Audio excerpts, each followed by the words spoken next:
সুপ্রিয় দর্শকবৃন্দু, সততাই সাফল্য চ্যানেলের পক্ষ থেকে আন্তরিক শুভেচ্ছা ও অভিনন্দন। বর্তমানে যে পরিমাণে খাদ্যের দাম বেড়ে চলছে, আমরা যদি সেই দিক লক্ষ্য করি তাহলে কিন্তু আমাদের খামার বন্ধ হয়ে যাবে। আর আমরা খামার যাতে বন্ধ না হয় সেই জন্য আমাদের বিপরীত কিছু করতে হবে। তো দর্শকবিন্দু, যদি আমরা ভুট্টা বা নেপিয়ার ঘাস থেকে সাইলেজ করতে পারি, তো দর্শক দেখুন, আমি আজকে ভুট্টার গাছ কেটে সাইলেজ করতেছি, বিশেষ করে আমার খামারের জন্য। তো আমরা যারা খামারিরা সবাই যদি এই ধরনের উদ্যোগ নেই বা সবাই যদি সাইলেজ করি, তাহলে খামারে বাড়তি যে ফিড ওপর যে খাদ্যটা আমরা খাওয়াই সেটা কিন্তু একটু কম হলেও চলবে। সেক্ষেত্রে কিন্তু অনেক আমরা খামারিরা সেভ পাবো, তাতে করে আমাদের খামারের কোনো সমস্যা হবে না। আর বিশেষ করে আমরা যে সাইলেজ তৈরি করে খাওয়াবো, বিশেষ করে যে ভুট্টা থেকে যে সাইলেজ আমরা তৈরি করি, সেই সাইলেজ থেকে কিন্তু আমরা অনেক প্রোটিন বা ভিটামিন থাকে। সেই সাইলেজ খাওয়ালেও গরু অনেক ভালো থাকে। তো দেখুন, আমার কিন্তু গাছ কাটা শেষ, প্রায় শেষের দিকে। এখন আনার পরে মেশিন আসতেছে, মেশিন আসলে কাটা শুরু করব। তো আমি কিন্তু যে সাইলেজের সাইজটা করে নেব সেটা 1/2 ইঞ্চি থেকে 1 ইঞ্চির মধ্যে, যাতে বেশি বড়ও না হয় আবার ছোটও না হয়। তো দর্শকবৃন্দুরা, আপনারা দেখুন আমি কীভাবে সাইলেজটা তৈরি করি আর কি তার সাথে মিশাল করি, কী দেই, সম্পূর্ণই দেখাবো, আপনারা দেখুন।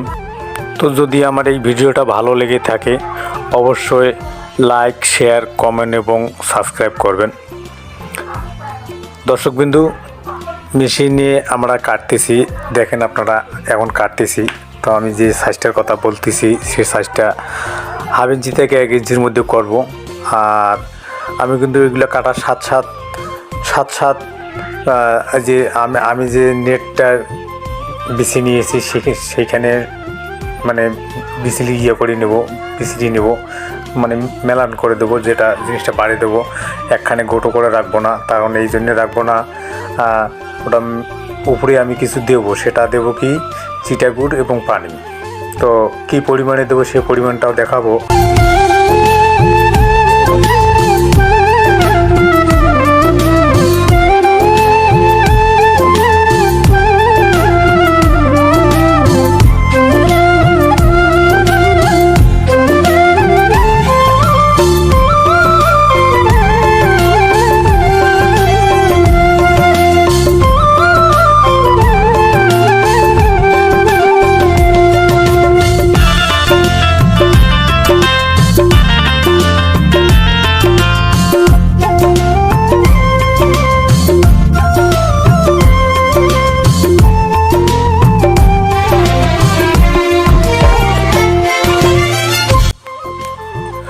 তো দর্শক, আপনারা দেখতে পাচ্ছেন আমাদের কিন্তু কাটা প্রায় শেষের দিকে, আর অল্প একটু বাকি আছে। অবশিষ্টটুকু কেটে নেওয়ার পরে দেখতেছেন আপনারা, আমরা কিন্তু সম্পূর্ণটায় বিছিয়ে দিচ্ছি, যাতে সামান্যভাবে বিছিয়ে দেবো। বিছিয়ে দেওয়ার পরে দেখেন আমরা কী করি।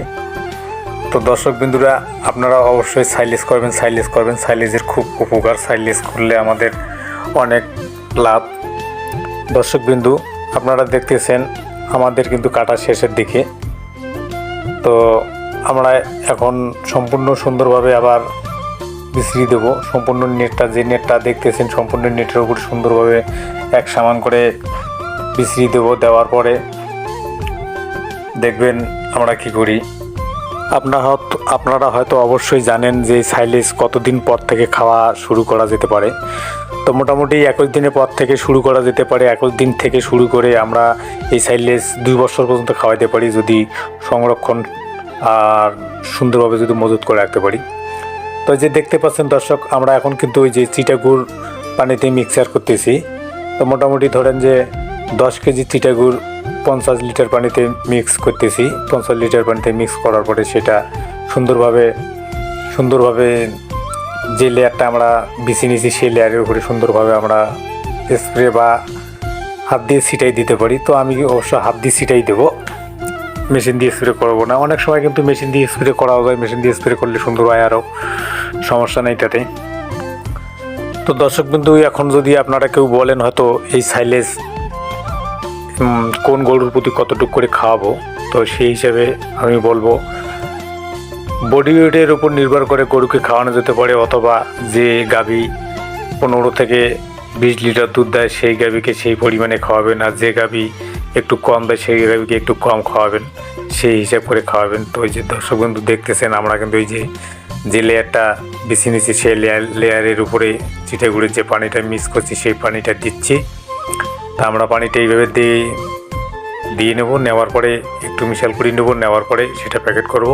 তো কীভাবে প্যাকেট করব সেটাও দেখাবো, সমস্যা নেই। ততক্ষণ আপনারা সাথে থাকবেন, অবশ্যই সাথে থাকবেন। তো দর্শকবিন্দু, আপনারা গরুকে খাওয়াবেন, কিভাবে খাওয়াবেন? 21 দিনের পর খুলবেন, খোলার পরে বস্তা খুলবেন, খোলার পরে যে প্যাকেট করবেন সেই প্যাকেট খুলবেন, খোলার পরে 15 থেকে 20 কেজি পর্যন্ত আপনি একটা গরুকে খাওয়াতে পারেন। দিন 15 থেকে 20 কেজি পর্যন্ত খাওয়াতে পারেন। যদি চান আপনি একটু কমও খাওয়াতে পারেন, যদি চান আপনি একটু বেশি খাওয়াতে পারেন, তাতে কোনো সমস্যা নেই। অন্য খাবারের যে ফুড পয়জনিং বা গ্যাস তৈরি হয়, অন্তত সাইলেজ খাওয়ালে সেই গ্যাস বা ফুড পয়জনিং থেকে আমরা মুক্ত, বা এই নিয়ে কোনো চিন্তা থাকবে না বা হবেও না। দর্শক বন্ধু, এই যে দেখুন, আমরা কিন্তু প্যাকেট করা ইতিমধ্যে শুরু করে দিয়েছি, প্যাকেট হচ্ছে। আমরা কিন্তু একবারে শুরু থেকে যে প্যাকেটগুলো করছি, শুরু থেকে ঠাসি যাতে কোনো গ্যাস ওখানে থাকবে না বা কোনো অক্সিজেন ওখানে যাতে না থাকে, সেই হিসেবে যে পলিথিনের মধ্যে যেভাবে ঠাসি সুন্দরভাবে শুরু থেকে একবারে শেষ পর্যন্ত ঠাসি বস্তাটা সম্পূর্ণটা এইভাবে প্যাকেট করে নেওয়ার পরে সেটাকে সুন্দরভাবে আবার বেঁধে প্লাস্টিক দিয়ে সুন্দরভাবে দেওয়ার পরে, তো দর্শক, এমনভাবে প্যাকেট করতে হবে যাতে ভিতরে কোনো রকম অক্সিজেন না থাকে। যদি কোনো রকম অক্সিজেন থেকে থাকে তাহলে কিন্তু সেটা নষ্ট হয়ে যাবে, বা যে কোনো কারণে ভিতরে যদি বাতাস প্রবেশ করতে পারে তাহলে কিন্তু সেটা পচে যাবে, আর পচে গেলে কিন্তু ওটা গরুকে খাওয়ানো যাবে না, খাওয়ার অনুপযোগী হয়ে যাবে। তো সেই ক্ষেত্রে আমি বলবো, এই যে দেখতেছেন, সুন্দরভাবে প্রসেসিং করে নেওয়ার পরে সুন্দরভাবে ওখানে বাঁধ দেবো, এমনভাবে বাঁধ দেবো যাতে কোনো অক্সিজেন ওখানে প্রবেশ করতে না পারে। আর বাঁধ দেওয়ার পরে দেখবেন আমরা কি করি। তো দর্শকবিন্দু, আবারও বলতেছি, যদি ভিডিওটা ভালো লেগে থাকে অবশ্যই লাইক, শেয়ার, কমেন্ট এবং সাবস্ক্রাইব করবেন, অবশ্যই। আমরা যে বাঁধ দিলাম, বাঁধ দেওয়ার পরে সুন্দরভাবে আবার প্লাস্টিক যে কষ্টে দিয়ে সুন্দরভাবে মুড়ে এমনভাবে করে নেবো যাতে কোনো অক্সিজেন ঢুকতে না পারে। এই জন্যে আমাদের সেই জিনিসটা লক্ষ্য রাখতে হবে। এই যে সুন্দরভাবে মুড়ে নিলাম, নেওয়ার পরে ওটা কেটে দিলাম, কেটে দিয়ে বাস এখন এমনভাবে রাখবো। এখন আবার উপরে যে বস্তাটা দেখতে পাচ্ছেন ওটা প্রথম লেয়ারে গেল, দ্বিতীয় লেয়ারে যে বস্তাটা দেখতে পাচ্ছেন সেটা সুন্দরভাবে বেঁধে রেখে দিব। তো দর্শক, আজকের মতো এটুকুই। ধন্যবাদ, সবাই ভালো থাকবেন।